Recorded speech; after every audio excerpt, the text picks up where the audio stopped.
The women's suffrage movement started in 1848 with the help of the Women's Rights Convention in Seneca Falls, New York. After the American Revolution, women were one of the many groups that began questioning their place in society. Mothers were responsible for carrying on the important values of independence and virtue to their children, ensuring that each generation cherished the same values of the American Revolution. And because of these ideas, women's actions became politicalized. They fought for their right to vote and the ability to run for office. Women were helping those with less rights like slaves, and they were tired of having no say in government. And finally, after years of fighting, on August 26, 1920, the 19th Amendment was added to the Constitution, allowing women the right to vote.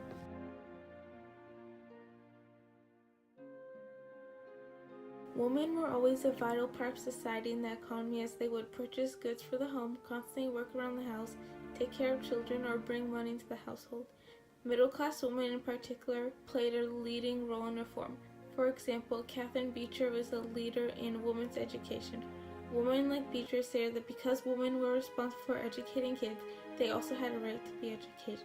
So because they were responsible for educating others, they fought for an education for themselves, and this led them to get better jobs. Furthermore, the abolitionist movement was another important part for women's engagement in the public sphere. In the 1800s, women were fighting for the abolition of slavery by increasingly using their rights to petition to express their anti-slavery grievances to the government.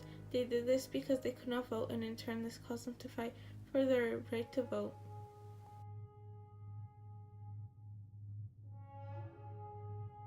The Declaration of Sentiments was read at the first Women's Rights Convention in Seneca Falls, New York in 1848.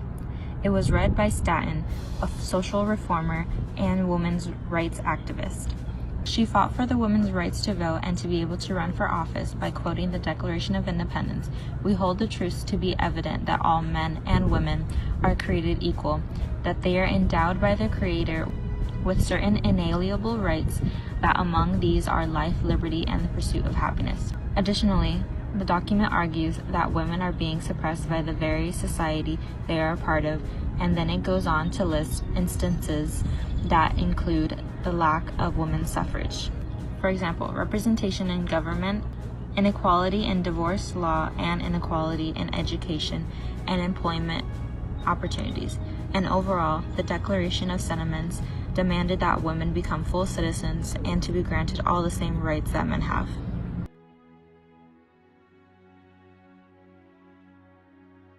The women's suffrage movement ended in 1920, but its effects are still going on.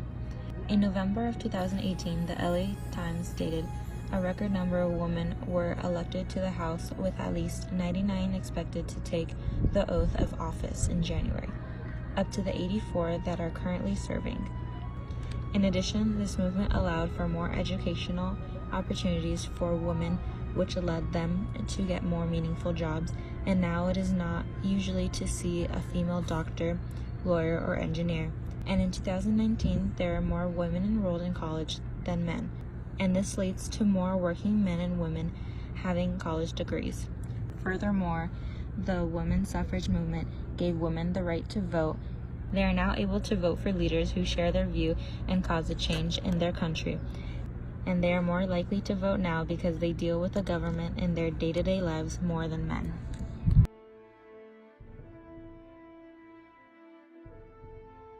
The women's suffrage movement allowed women to move closer to securing their place in society and take a closer step to equality in America.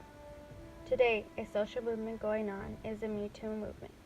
It encourages women to speak up about sexual harassments and assaults they have experienced, especially in the workplace. This could be traced back to the women's suffrage movement.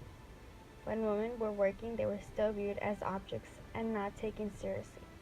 Many admire this movement because it does not require you to share your story, but to simply use a hashtag that you too have had a similar experience.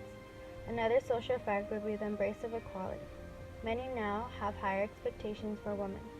For instance, they are now expected to get an education and work after graduating. There are also several organizations that help women increase their part in society, like She Should Run. It is a jump to starting women's political careers by inspiring more women to consider running for public office.